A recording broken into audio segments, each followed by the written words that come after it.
खेसारी लाल को कहा जाता है कि बहुत अश्लील गाना गाते हैं, तो इसका कुछ प्रभाव पड़ता है? मैं उनका एक वीडियो सुन रहा था, तो पता नहीं उस वीडियो में उन्होंने किसी ने पूछा भी, हाँ। तो उन्होंने कहा कि मैंने भी जो है लोगों को देख करके कि लोग इसी तरह से गाना गा करके उठे हैं तो मैंने भी फिर गाना शुरू कर दिया। लेकिन ऐसा कोई बात नहीं है, गायक के लिए ये महत्व नहीं रखता है कि वो कैसा गाना गा रहा है। और देखिए सर, कोई भी व्यक्ति शुरुआत में पास्ट में काम किया जी, ये प्रेजेंट बहुत ज़्यादा मैटर नहीं करनी चाहिए, क्योंकि पास्ट में आप किसी को भी लेंगे तो जैसे कहा जाता है हमारे माननीय प्रधानमंत्री के कि पास्ट में उन्होंने चाय बेची, ऐसा कहा जाता है जी।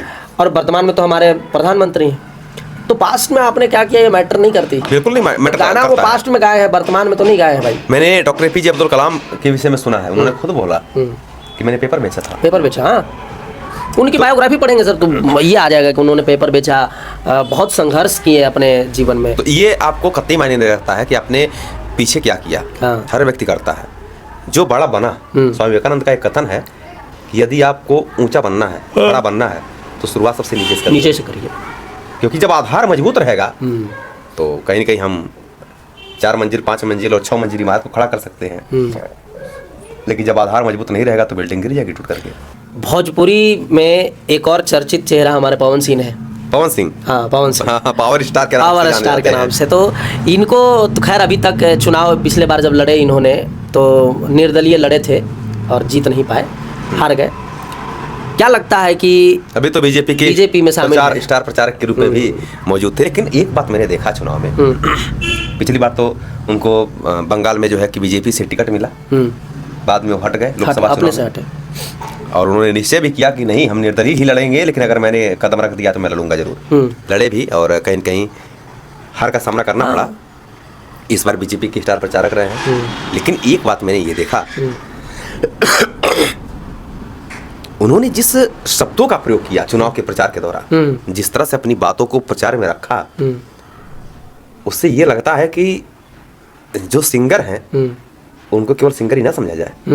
वो कहीं न कहीं समाज में रहते हुए, समाज को देखते हुए, उनके भी इंटेलेक्चुअल पावर जो है ना, जो बोलने की क्षमता है ना, वो कहीं की बहुत ही मजबूत हुई है। तो कहीं ना कहीं लगता है कि टिकट मिलनी चाहिए पवन सिंह को। मुझे लगता है कि हो सकता है कि अगर इस तरह से पार्टी के लिए काम करेंगे तो निश्चित रूप से उसका लाभ तो मिलेगा ही मिलेगा। आज न कल जब भी मिलेगा, लेकिन मिल सकता है, मिलेगा। तो सर इस तरह से लग रहा है कि हम लोग को भी चुनाव, अगर आप चुनाव लड़ेंगे तो क्या सोचेंगे, क्या लुभावना? नहीं सर, क्या चुनाव लड़ना है? जो स्थिति हम देख पा रहे हैं पढ़े लिखे लोगों का, वो स्थिति ना लग रहा है कि चुनाव लड़ने जो कुछ हम लोग बनेंगे। हम लोग ठीक है अपने क्षेत्र में अच्छे पढ़ा रहे हैं, लोगों की अच्छा सेवा कर रहे हैं, जितना बन पा रहा है हम सबसे उतना हम लोग सेवा कर रहे हैं, डायरेक्टली या इनडायरेक्टली जो भी है। और लोग कहते भी हैं कि नहीं आगे चल करके चुनाव लड़नी चाहिए, लेकिन भाई नहीं, हमें नहीं लगती है कि लड़नी चाहिए। क्योंकि देखिए आप एज चुनावी में आप जिस भी पार्टी से लड़े, एक न एक दिन आपकी रिटायरमेंट होना तय है। हाँ, स्वाभाविक। आप IAS ऑफिसर बने, गवर्नमेंट जॉब करें, वहाँ से भी रिटायरमेंट आपका तय है। आप प्राइवेट जॉब करें, वहाँ से भी रिटायरमेंट आपका तय है। लेकिन यदि आप एज अ टीचर काम करते हैं जी, और जेन्युइनली टीचर के रूप में ही हमेशा के लिए बने रहते हैं, तो आप कभी रिटायर नहीं करते सर। हाँ बिल्कुल। मैंने देखा है कि आप बुजुर्ग जो खटिया पर लेटा हुआ टीचर है, यदि उसका विद्यार्थी उनके पास जाता है तो सबसे पहला उसका पैर छूता है। बिल्कुल, बस सही। चाहे आप कितने भी बड़े विद्वान क्यों न बन गए हो, लेकिन यदि आपका गुरु खटिया पर भी लेटा है तो आप उसका पैर छूते। तो एक टीचर कभी रिटायर नहीं करता है। एक सम्मान का पद है, सम्मान है, गरिमा वाला पद है, इसको बरकरार रखिए तो ज़्यादा बेहतर है। और हम यही उम्मीद में रहते हैं कि ना अपना पद बनाए रहे भाई, हम पढ़ाएं ही अच्छा क्षेत्र में करें जितना हो सकता है इनडायरेक्टली में। जैसे अभी हमने पॉडकास्ट शुरू कर दिया, और पॉडकास्ट में हमारा मकसद शुरू करने का एक ही था। मैंने पहले अनाउंसमेंट कर दिया था कि हमारी जब 5 लाख कंप्लीट होगा फेसबुक पे तो मैं पॉडकास्ट लाऊंगा, और पॉडकास्ट में हर व्यक्ति को हम एज ए गेस्ट बुला करके उनकी बातों को रिकॉर्ड करेंगे और जनता के पास रखने का प्रयास करेंगे। क्योंकि बहुत लोगों के पास कुछ कहानियाँ होती है जो लोगों को सुननी चाहिए सर जी, और वो उनको कोई प्लेटफॉर्म नहीं दे पाता। तो उस प्लेटफॉर्म को हमने पॉडकास्ट के माध्यम से जनरेट किया। हाँ, कि यहाँ पर एक आम व्यक्ति, एक रिक्शा चलाने वाला व्यक्ति भी आ करके यदि अपनी बातों को रखना चाहता है तो हमारे चैनल पे आए, अपनी बातों को रखे, उसकी बातों को हम लोग सुनेंगे और जनता के पास पहुंचाएंगे। और मुझे लगता है कि ईमेल आईडी भी कहीं कहीं आपको मिल जाएगा, उससे हमें मेल कर सकते हैं मेल के माध्यम से आप अपनी पूरी डिटेल भेजेंगे, हमें किस मुद्दे पर बात करनी है वो चीजें आप लिख करके भेजेंगे, उस पर हम लोग विचार करेंगे और आपको भी कहीं कहीं इस पॉडकास्ट में बुलाएंगे। बिल्कुल, आप आना चाहते हैं तो आपको नीचे मेल चलता हुआ दिख रहा होगा, उस पर मेल करिए और आपका स्वागत है। हर तरीके की बात आप शेयर कर सकते हैं। आपका कोई भी जीवन जर्नी रहा है तो आप उसको शेयर कर सकते हैं, कोई भी परेशानी वाला जर्नी रहा है उसको भी शेयर कर सकते हैं। कोई ऐसा लगता है कि नहीं हमें ये कहानी लोगों के पास पहुंचानी चाहिए, इससे लोगों में कुछ बदलाव हो सकता है, तो आप किसी भी प्रकार का कहानी रख सकते हैं। दुख की कहानी, सुख की कहानी, सफलता की कहानी, असफलता की कहानी, आप अपने एरिया की कहानी, आप अपने क्षेत्र की कहानी रखना चाहते हैं कि आपके क्षेत्र में क्या विकास हुआ है, क्या विकास नहीं हुआ, क्या और विकास किया जा सकता है, क्या और विकास होना चाहिए था, किसी भी प्रकार की बात रखना चाहते हैं तो आप पॉडकास्ट के माध्यम से रख सकते हैं। अब हम लोग का और आपका परिवार 5 लाख का परिवार है फेसबुक पे, और मैंने लाइफ लूप यूट्यूब चैनल भी बना दिया है, स्पेशल पॉडकास्ट का, स्पेशल फेसबुक चैनल भी बना दिया है और स्पेशल इंस्टाग्राम चैनल भी बना दिया है, ताकि आप जब पॉडकास्ट पर जो भी बात बोले उसको हर तरीके से लोगों के पास पहुंचाया जा सके, चाहे सोशल मीडिया पे फेसबुक हो, इंस्टाग्राम हो या यूट्यूब हो। आप लोगों ने प्यार दिया है, इतने कम समय में 5 लाख परिवार कंप्लीट होना, 500,000, ये सर बहुत बड़ी बात, बहुत बड़ी बात है। ये जनता का कहीं न कहीं जो है कि प्यार आशीर्वाद ही है। और मैं मानता हूं सर कि देखिए मेहनत तो व्यक्ति करता है जी, लेकिन परिणाम देना ना देना सामने वाला पर डिपेंड करता है। हाँ बिल्कुल, यदि आप बहुत अच्छा वीडियो बना रहे हो, सामने वाला फॉलो करेंगे या सब्सक्राइब करेंगे कि नहीं, ये सामने वाला पर डिपेंड करता है। डिपेंड करता है। तो सामने वाला ने आपके ऊपर प्यार दिखाया है, उन्होंने अपनी कीमती चीजें आपको दी है, दिया, आपका हक बनता है कि आप उनको लौटाएं, उनको दें। मैंने यही, जब मेरे पास जब 1 लाख 1.25 लाख फॉलोअर्स थे ना, मैं उसी समय सोच लिया था कि मैं एक ऐसा प्लेटफॉर्म बनाऊंगा जहां पर मौका मिले, हाँ, जहां पर सबको मौका मिले। एक आम व्यक्ति जिसको कोई नहीं जानता, वो भी व्यक्ति यदि अपनी बातों को रखना चाहता है तो हमारे प्लेटफॉर्म पे आए, अपनी बातें रखें और जनता के पास पहुंचाएं। बहुत सारे ऐसे सिंगर मैं देखता हूँ, मैं थोड़ा सा गाने में भी बड़ा इंटरेस्ट लेता हूँ, लेकिन बहुत सारे ऐसे सिंगर हैं, बहुत सारे ऐसे टीचर्स हैं, हाँ, जो बहुत अच्छा कार्य कर रहे हैं, बहुत अच्छा गाना गाते हैं, एक प्लेटफॉर्म नहीं मिलता है उनको अपनी बातों को शेयर करने का। तो अगर उनको भी लगता है कि कहीं न कहीं उनको एक बड़ा प्लेटफॉर्म चाहिए अपनी बातों को रखने का, ताकि लोग जाने, तो निश्चित रूप से ये आपका जो है प्लेटफॉर्म स्वागत करता है आपका। आप जब चाहते हैं तब आ सकते हैं और निश्चित रूप से आपकी वीडियो को भी लोगों के बीच में भेजा जाएगा। आप किसी भी प्रकार का आपकी प्रतिभा इस देश में दब करके ना रहे। बिल्कुल, आप किसी भी प्रकार का यदि टैलेंट रखते हैं और लगता है कि ये टैलेंट दबा हुआ है और एक प्लेटफॉर्म मिल जाएगा तो आपकी टैलेंट उभर सकती है। आपके टैलेंट से कुछ हमारे देश में कुछ लोगों का परिवर्तन हो सकता है, अच्छा हो सकता है, तो आप अपने टैलेंट को हमारे प्लेटफॉर्म के माध्यम से रख सकते हैं। मैंने इसीलिए बना दिया हूँ। स्वागत है, जब भी आप आना चाहें आप हमसे कॉन्टैक्ट करें, हम आपको बुलाएंगे, आपको बातों को रिकॉर्ड करेंगे। बहुत लोग ऐसे इन्फ्लुएंसर हैं सर जो अच्छा कंटेंट बनाते हैं, मैंने देखा है, अच्छा कंटेंट बनाते हैं और उनको प्रमोशन नहीं मिलती है, अच्छा प्लेटफॉर्म नहीं मिलता है, जिसकी वजह से वो दबे हुए रहते हैं। तो उनके लिए बेहतर साबित हम लोग करेंगे। बहुत अच्छा रहेगा उनके लिए, बिल्कुल अच्छा होगा। अच्छा, हमारी जो कंटेंट रहती है वो ज़्यादातर जो रहती है वो थोड़ा सा प्यार मोहब्बत इश्क वाला हम ज़्यादा टच करते हैं इस बात को। अब इसके पीछे का कोई रीजन पूछेंगे कि क्या रीजन है, तो मेरे पास कोई ऐसा कोई खास रीजन नहीं है सर। कुछ तो जरूर होता है। नहीं, देखिए कोई खास रीजन देखेंगे तो नहीं नजर आएगा, लेकिन हाँ कुछ तो अंदर की रहती है, अंदर की भड़ास रहती है, कुछ अंदर है जो शब्दों से निकलती है, जो समय था उस समय नहीं निकाल पाए, चाहे जो कारण रहे, और फिर शब्दों के माध्यम से निकल रहा है। मैं देखता हूँ सर कि कभी कभी 12 बजे रात के, 1 बजे रात के कभी कभी फ़ोन आ जाते हैं और बच्चा रो रहा है सामने, सर मुझे 8 साल का रिलेशनशिप था, मैं अब जीने का मन नहीं कर रहा है, अब लग रहा है कि मैं मर जाऊँ। फिर मैं उससे 10 मिनट 15 मिनट बात करके उसको अच्छे से संभावना दे देता हूँ कि मैं सुबह तुमसे बात करूँगा, आप चिंता ना करो, आप ये अच्छे से सो तो, और सुबह मैं आपको बात करके समस्या का समाधान करूँगा। फिर मैं उससे सुबह कॉन्टैक्ट करता हूँ, समस्या का समाधान करता हूँ। तो यहाँ से हमको एक चीज़ देखने को ये मिल रहा है कि यंग जनरेशन में प्रॉब्लम के लिस्ट निकाला जाए तो उस लिस्ट में सबसे ज़्यादा प्रॉब्लम जो जनरेट कर रहा है वो इश्क मोहब्बत, क्योंकि बहुत सारे युवाओं अपने कैरियर को इस इश्क के माध्यम से चौपट कर लेते हैं।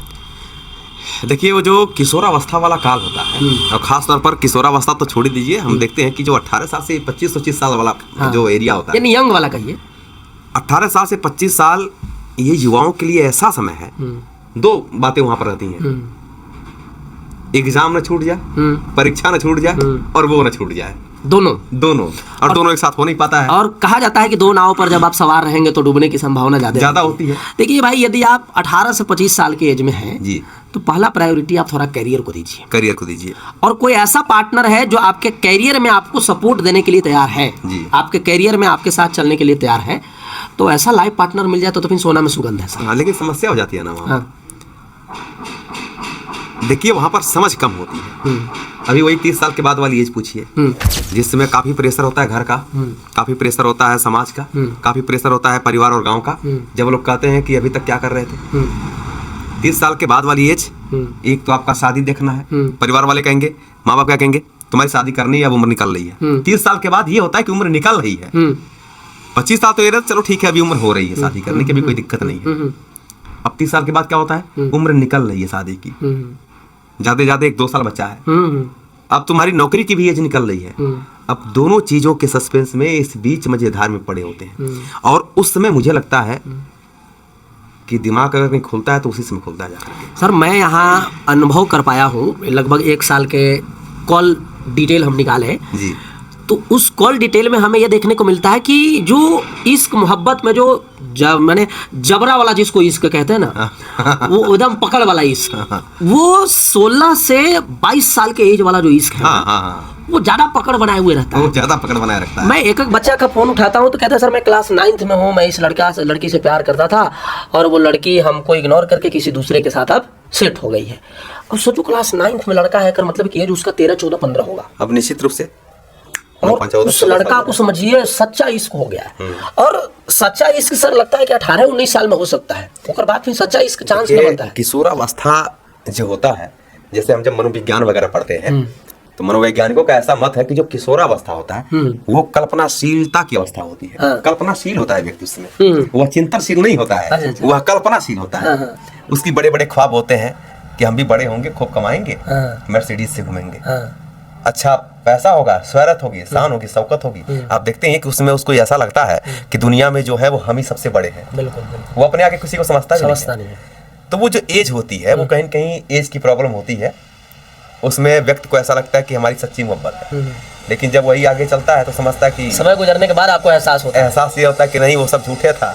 सच्चाई तो अब शुरू हुआ है 30 साल के बाद, जब आपके हाथ में पैसे नहीं होते हैं, घर से आप जो है वो निष्कासित कर दिया था, जाओ कमाओ, हमने बहुत खर्च संभाला, तब वास्तविक ज्ञान वहाँ पर बच्चे को होता है। अच्छा, हम लोग तो बचपन का दौर भी देखे, यंग वाला भी दौर देख रहे हैं, और धीरे धीरे एज ढल रही है तो हम लोग उसका भी देख रहे हैं। अभी एज ढल रही है। हाँ ढल रही है, हकीकत में तो ढल ही रही है। हाँ, लेकिन एक बात बताइए कि जब हम बच्चा थे जी तो सोचते थे कि जब बड़ा हो जाएंगे तो लाइफ अच्छा जिएंगे। हाँ, बहुत अच्छा जिएंगे, बहुत अच्छा जिएंगे, बेहतरीन लाइफ स्टाइल होगा।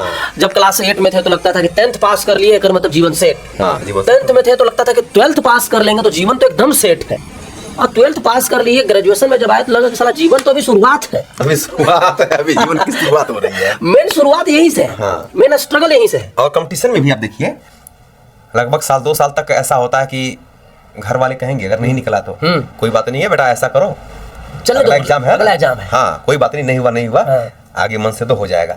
लेकिन वही 2-4 साल के बाद प्रेशर बनाना चालू कर देते हैं, तुम कौन सा एग्जाम दे रहे हो, तुम्हारा हो नहीं रहा है, ऐसा मेहनत कर रहे हो। फिर गांव के बगल वाला, घर वाले तो कम मारते हैं, घर के बगल वाला जो घर है वो ज्यादा मार देता है, पड़ोसी रिश्तेदार आपको ताना मार मार के आपको खत्म कर देते हैं। और मेरे दोस्त एक बात याद रखना, जीवन में यदि आप स्ट्रगल कर रहे हो, जीवन में आप अपनी बनने की स्थिति में अभी आप हो, तो किसी भी व्यक्ति के बात को अपने दिल में बैठने, दिमाग में बैठने मत देना मेरे भाई। यदि किसी भी व्यक्ति के बात को दिमाग में बैठा लिए तो आप फिर सफल नहीं हो पाएंगे। जीवन की, जिंदगी की यही हकीकत है कि जब आप बनने की स्थिति में रहते हैं उस समय आपको बिगाड़ने वाला 2-4-5 लोग खड़ा रहता है, आपको उनकी बातें नहीं सुननी। सर मैंने ये सुना, आप सोचिए एक ही व्यक्ति है 2 तरह से कैसे बात करता है। एक रूम में सपोज कर लीजिए कि लाइट रात भर जलती रहती है, दिन भर जले या न जले, दिन का समय है लेकिन रात भर लाइट जलती रहती है। अगर व्यक्ति का सपोज कर लीजिए कोई एग्जाम है आगे, IAS का एग्जाम, उसने क्वालिफाई नहीं कर पाया, तो बगल वाला कहेगा कि का हो तुम्हारा लाइट तो रात भर जलत रहा है, लाइट जला के रात भर क्या करता रहा है, एक एग्जाम नहीं निकला आपसे, नहीं निकला।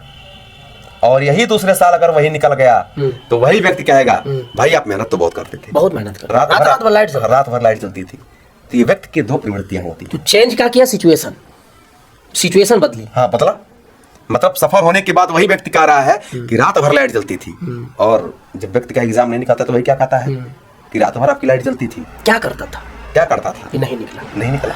तो आदमी को इस बात को समझनी चाहिए, हाँ, अपना कार्य जो हमारा मूल कर्तव्य है उस पर ध्यान देना चाहिए। और मेरा एक चीज और मानना है सर, अपना इतने साल के जर्नी में हम देख पाए कि आप यदि कर्म अपने लगन के साथ करते हैं ना, हाँ। और ये सोचते हैं कि हमें बेनिफिट हो या ना हो, लेकिन सामने वाला का बेनिफिट होनी चाहिए जी। हमें नुकसान चलेगा लेकिन सामने वाला का नुकसान नहीं होना चाहिए। जब आप ये सोचकर काम करते हैं ना, तो थोड़ा सा लगता है ईश्वर आपको ऊपर खींचने का प्रयास बिल्कुल खींचता है। ये मैंने अनुभव किया। पहले मैं बहुत सेल्फिश था, ऐसा लगता था कि नहीं मैं काम करूंगा अपने, फिर धीरे धीरे मानसिकता चेंज हुई। अब लगता है कि मैं जो भी काम करूं उससे सामने वाला को थोड़ा प्रॉफिट होनी चाहिए। व्यक्ति के अंदर चेंजिंग बहुत जरूरी है। हाँ। आप प्रेमचंद को उठा करके देख लीजिए। प्रेमचंद जी, उनका 1880 ईस्वी में जन्म होता है और 1936 ईस्वी में प्रेमचंद की मृत्यु हो जाती है। प्रेमचंद ने अपने प्रारंभिक उपन्यास जब उन्होंने लिखना शुरू किया, सबसे पहला प्रेमचंद का उपन्यास आता है असरार-ए-माविद। अच्छा अच्छा। उर्दू में लिखा था, उन्होंने नवाब राय के नाम से लिखते थे। अच्छा। और 1905 ईस्वी में इस उपन्यास का हिंदी में रूपांतरण देव आस्थान रहस्य के नाम से किया जाता है। अच्छा। यानी उन्होंने 1905 से उपन्यासों को लिखना एक तरह से प्रारंभ किया। और 1936 में उनका अंतिम पूर्ण उपन्यास गोदान आता है। बहुत ही मार्मिक कहानी। गोदान तो सर पढ़े हैं बाप रे, क्या वेदनाएं आपको निकल करके बाहर आ जाएंगी। और प्रेमचंद अपने प्रारंभिक दिनों में जब उपन्यास लिखे तो वह मानवतावादी के रूप में थे, लेकिन धीरे धीरे धीरे धीरे आगे चल करके उनके उपन्यासों में यथार्थवाद दिखने लगता है। चीजें सत्यता, यानी उनके उपन्यासों में जो समाज में मध्यम वर्गीय के साथ, उसमें चूंकि सामंतवादी व्यवस्था थी भारत में, और हमने देखा कि यथार्थवादी हो गए। उन्होंने एकदम सत्य चीजों पर अपने उपन्यास लिखना प्रारंभ कर दिया। तो व्यक्ति के अंदर जो बदलाव देखने को मिलता है ना, वो कहीं न कहीं होना चाहिए व्यक्ति के अंदर। और मैं सभी ऑडियंस से कहना चाहता हूँ कि देखो, आप कुछ भी करो लेकिन उसमें कभी घमंड मत करना कि हमारे पास ये चीज़ें बहुत आ गई, चाहे ये मैंने हासिल किया है। क्योंकि देखो यार, आप अभी जो कर रहे हो वो आप इसलिए कर रहे हो क्योंकि आपके पीछे कोई खड़ा है ना। एक मैं रामायण से बहुत बड़े बेहतर सीख लेता हूँ कि जब हनुमान जी लंका पहुँचे और सीता जी से उन्होंने मिला, और मिल करके फिर जब लंका को उन्होंने जलाया, तो लंकावासी दासियां जो थी, उस सीता जी को आकर के बोली कि से जो बंदर आपसे मिलने आया था, रावण ने उसके पूंछ में आंख लगा दी। तो सीता जी ने अग्नि देवता से प्रार्थना की कि हे अग्नि देवता, उसको कुछ भी नहीं होना चाहिए। हनुमान जी पूरा लंका जला दिए लेकिन उसका कुछ बाल बांका नहीं हो पाया। बिल्कुल। तो कहीं ना कहीं आपका जो बाल बांका नहीं हो रहा है, उसके पीछे कोई ना कोई हाथ जोड़े हुए रहता है। बिल्कुल। आप एक चीज मैं बताऊं, मैंने भी एक चीज देखा, आप दूसरे के बारे में सकारात्मक सोच अगर रखते हैं, हो सकता है कि आप सफल ना हो। मैं पहले बताता हूँ, मुझे ऐसा मैंने एहसास किया है। ये अलग की बात है कि आप ईमानदार हैं तो ये जरूरी नहीं कि आप सफल ही हो जाएंगे। ईमानदार आदमी कभी सफल भी नहीं होता है, लेकिन ईमानदारों के साथ अगर किसी ने कुछ गलत किया तो उसके साथ गलती, उसका विनाश तय तुरंत दिख जाता है, उसका विनाश तय। और ईमानदार आदमी, ये मत कहना कि अब सफल नहीं हुआ है तो उसने ईमानदारी से मेहनत नहीं किया है, उसने किया है। समय आने पर दिखेगा। सुकांत त्रिपाठी निराला उठा लीजिए, इतने बड़े छायावादी कवि, और जीवन उनका पूरा संघर्षों से भरा रहा। हाँ। आप उनके जीवन संघर्ष को देखिए, सूर्यकांत त्रिपाठी निराला जी। प्रारंभिक जो इनका जीवन रहा, जो ये लोग मूल निवासी थे, प्रयागराज के थे, बाद में आगे चल करके ये लोग बस गए थे वहां कोलकाता में, निराला साहब। तो 3 साल की उम्र में मुझे लगता है कि माता जी का निधन हो चुका था, मेरा माता जी या पिताजी का, मुझे थोड़ा सा यहाँ पर ध्यान मेरा भटक रहा है। और उसके बाद लगभग 18 वर्ष, जब ये आगे चलते हैं तो मात्र 18 वर्ष की इनकी लड़की होती है जिसका नाम है सरोज। 18 वर्ष की आयु में सरोज की मृत्यु होती है, और उसके साथ साथ इनका पूरा परिवार, भाभी, इनके भैया जी, इनकी वाइफ, सभी मर जाते हैं। उसमें महामारी का दौर आता है। सोचिए कि वो व्यक्ति कितना कष्टों से, दुनिया का सबसे बड़ा उन्होंने शोक गीत लिखा, सरोज स्मृति। और मैं ये मानता हूँ सर कि यदि आप जीवन में बुरा दिन नहीं देखे, बुरा समय नहीं देखे, बुरा संघर्ष नहीं देखे, तो फिर उस सफलता का कोई मतलब नहीं। तो सफलता का वास्तविक एहसास नहीं कर पाएंगे। तो सफलता का वास्तविक एहसास आप तभी कर सकते हैं जब आपका जीवन संघर्ष से होकर गुजर रहा है। और यदि आप लगता है कि आप मेहनत कर रहे हैं और उसका परिणाम नहीं मिल रहा है, आप मेहनत कर रहे हैं जितना उतना रिजल्ट नहीं मिल पा रहा है, तो मेरे दोस्त आज मेहनत कर रहे हो, परिणाम आज नहीं मिल रहा है, लेकिन इसका मेहनत का कल परिणाम आपको जरूर मिलेगा। अच्छा एक बात और यहाँ पर मैंने ये भी देखा कि जिस फील्ड में आप मेहनत करते हैं, हो सकता है कि उस फील्ड में आपको ना भेजना चाहता हूँ, हाँ। उसके माध्यम से डाइवर्ट करके आपको दूसरे फील्ड में भेज देगा, लेकिन सफलता उस जरूर देगा, ये जान लीजिए। देखिए मिलना जरूर है, कर्मण्येवाधिकारस्ते मा फलेषु कदाचन। देखिए कोई जरूरी नहीं है कि हमको उसी क्षेत्र में मिले सफलता, किसी भी क्षेत्र में मिल सकती है। ऐसे भी एक कहाना है सर कि सोचा कुछ, किया कुछ, हुआ कुछ और मिला कुछ, है ना। जीवन की यही हकीकत है, यही हकीकत है ना। हमने भी जब शुरुआत में सोचा, ऐसा नहीं था कि मैं प्राइवेट टीचर बनूंगा, एक अपना इंस्टीट्यूशन बनाऊंगा, वहां पढ़ाऊंगा, फिर पॉडकास्ट बनाऊंगा, वहां पर लोगों को बुला करके मैं बातचीत करूंगा, लोगों के पास रखूंगा। मैंने नहीं सोचा था। मैंने तो सिंपल जब 10th पास किया, उसके बाद ये माइंड में थी कि भाई इंटरमीडिएट का इशू पास कर जाना है, ग्रेजुएशन पास कर जाना है और सरकारी नौकरी ले लेनी। बिल्कुल। फिर माइंड में क्या चलने लगा कि जब गरीबी इतनी ज्यादा थी कि उस गरीबी की वजह से हमको पढ़ने के लिए भी पढ़ाना पड़ा, और पढ़ा करके मैंने अपना पढ़ाई कंटिन्यू किया, और ये फिर पढ़ाने में इतना मजा आने लगा, लोगों को इतनी पसंद आने लगे कि फिर लगा कि नहीं उस पक्ष को ना देखे, केवल इस पक्ष को देखे कि यदि हम सरकारी नौकरी करते हैं तो केवल एक नौकरी करेंगे, लेकिन यदि हम सरकारी नौकरी की तैयारी कराते हैं तो कई लोगों को नौकरी लगा सकते हैं। बिल्कुल। फिर ये मानसिकता बन गई और फिर मैंने पढ़ाना चालू किया, मेहनत चालू किया। देखिए भगवान कहाँ से कहाँ पहुंचा। अब आपने बात कहा, मैं भी एक बात बताता हूँ आपको, इंटरेस्टिंग बात बताता हूँ। वर्तमान में मेरा जो शिक्षण कार्य है वो हिंदी से चलता है। वो नेट जीआरएफ हुए लोग जैसे शिक्षक भर्ती में हिंदी साहित्य और हिंदी व्याकरण, अब तो बिहार में हिंदी साहित्य और हिंदी व्याकरण दोनों से प्रश्न रखता है, दोनों पढ़ाना पड़ता है। लेकिन मैंने कभी नहीं सोचा कि मुझे कोई आर्ट साइंस का सब्जेक्ट कभी पसंद आएगा। सोचिए कि साइंस के अलावा मैं आर्ट्स के बारे में सोचता भी नहीं था, लेकिन आज वर्तमान में शिक्षण कार्य भी मैं आर्ट्स से कर रहा हूँ, मतलब आर्ट्स का ही सब्जेक्ट पढ़ा रहा हूँ, हिंदी साहित्य, हिंदी लिटरेचर। और मैंने जब इंटरेस्ट मेरा तब जगा कि जब मेरे सिविल सर्विस के मेंस में ये आर्ट्स सब्जेक्ट था। अब तो ऑप्शनल धीरे धीरे ये हटाने की प्रक्रिया में ला दिया, नहीं तो उस समय ऑप्शनल रहा करता था, है ना। तो यूपी जो आपका सिविल सेवा है, जैसे जो यूपीपीएससी है, उसमें भी ऑप्शनल के रूप में 2 सब्जेक्ट लेने होते थे। तो कहीं कहीं ये महत्वपूर्ण रहा हिंदी, और आगे चल करके हिंदी में शिक्षण कार्य करने को मुझे मिल रहा है। तो ये कहा गया है कि जीवन में आप कुछ भी करिए, मेहनत करते रहिए, कर्म अच्छा करते रहिए, लोगों के बारे में अच्छा सोचते रहिए, परिणाम किसी न किसी रूप में आपके सामने आकर के मिल जाएगा, और बेहतर परिणाम मिलता है यदि आप बेहतर कर्म करते हैं, है ना। चलिए इस पॉडकास्ट के माध्यम से हम आपको इतना ही सिखाना चाहेंगे कि मेरे दोस्त, यदि आप अपनी बातों को हमारे पास रखना चाहते हैं तो आप जरूर आइए, स्वागत रहेगा। आप कभी भी हमसे कॉन्टैक्ट करिए, मैं आपको बुलाऊंगा एज अ गेस्ट और आपकी बातों को रिकॉर्ड करूंगा। ठीक है, चलिए धन्यवाद, थैंक यू वेरी मच।